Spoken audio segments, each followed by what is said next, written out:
Welcome to a podcast called Academic Survival.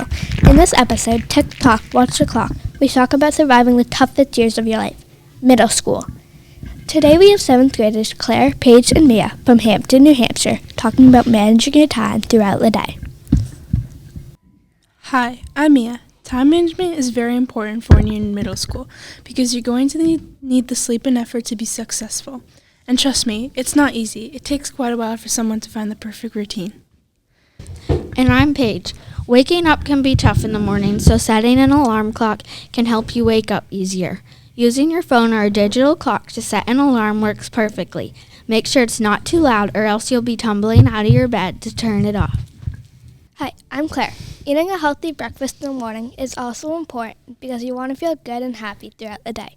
Being hungry doesn't help you get your schoolwork done, trust me. In healthy breakfast, you can have fruits like apples, oranges, or bananas. You can also have waffles or pancakes, or you can have some cereal. Sometimes preparing clothes or lunches the day before makes getting ready in the morning easier. Personally, it helped me a lot. Having to make my lunch in the morning wasted lots of my time and wasn't as good because they were very rushed. It's the same thing with clothes. Checking the weather or seeing what activities you have makes it easier to plan an outfit. We have interviewed a few different people about how they manage their time. First, we have Allie. So Allie, what clubs and sports do you participate in? I play ice hockey on a boys Spartans team and on a girls Warriors team. I also play sting soccer and riptide lacrosse, and I run for the cross-country team and track team for school. For clubs, I do student council, and I love to surf in the summer. And how do you balance schoolwork and still have time for sports and activities? I try to do my homework as soon as I get home because my sports are later, but sometimes I have to do my homework in the car. I also have to use time management because sometimes I stress out a lot because I have so much going on. Do you have to quit some clubs and sports to have time for your homework and activities? Yes, last year I had to quit Seacoast United Soccer to do cross-country and track this year. I also had to quit horseback riding a while ago. Plus, I have to skip a few soccer practices and some student council meetings once in a while. Wow, Allie, you are quite busy, but it seems like you got it under control. Yes, thank you for having me do this interview. So how do you think Allie did, guys? I think she did really well because she has a lot of good strategies to help herself. Allie is very busy, but she manages her time so well. It must be hard to quit some sports and skip some meetings. She's the perfect example of someone who manages their time well. I agree. I think she did awesome. We also got the chance to interview one of our science teachers, Miss Warburn. Miss Warburn, how long have you been teaching for?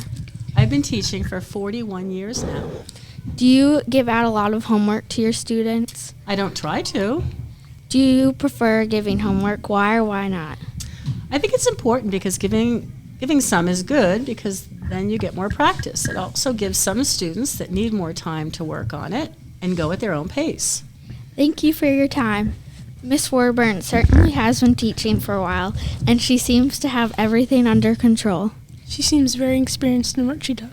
She is a very good teacher and gives pretty good advice. We'll be interviewing more people later, but for now, we will be talking about managing time after school. Homework, sports, clubs, and many other things happen after school. Some people can be tight-packed and others can be laid back. No matter what you do, being organized and on track is very important. When you get home, you can get a snack and check to see if you have any homework. If you do, you can do it. And if you don't have any homework, you can help with some chores around the house. Or you can do any sports that you participate in. If you don't have them that day, just practice.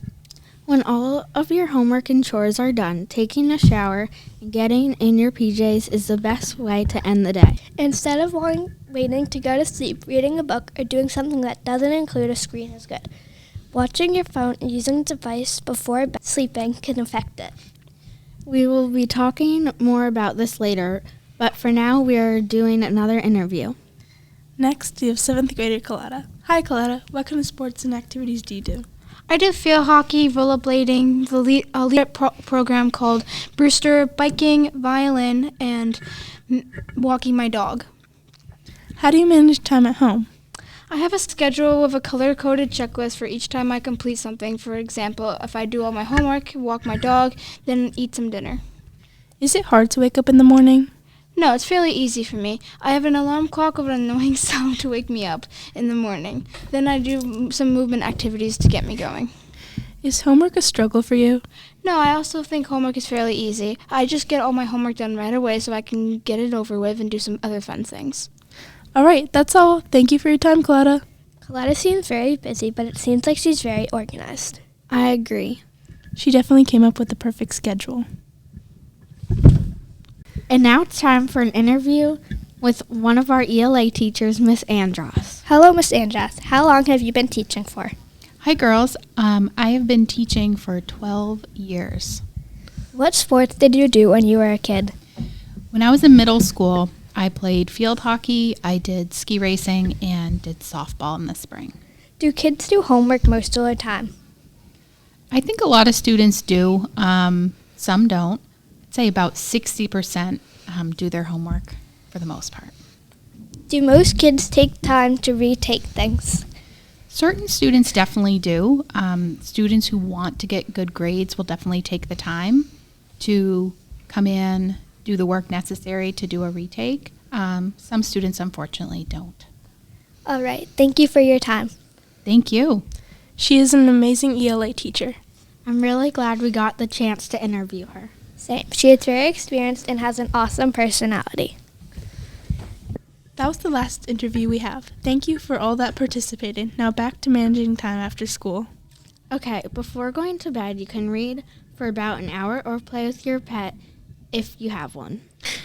Also, make sure you have a consistent routine and go to bed at around the same time. I usually go to sleep at 9, or if you like sleeping more, then 8:30 works too. That's all we have. Thank you for listening to the first episode of Academic Survival. We really appreciate your time. Bye.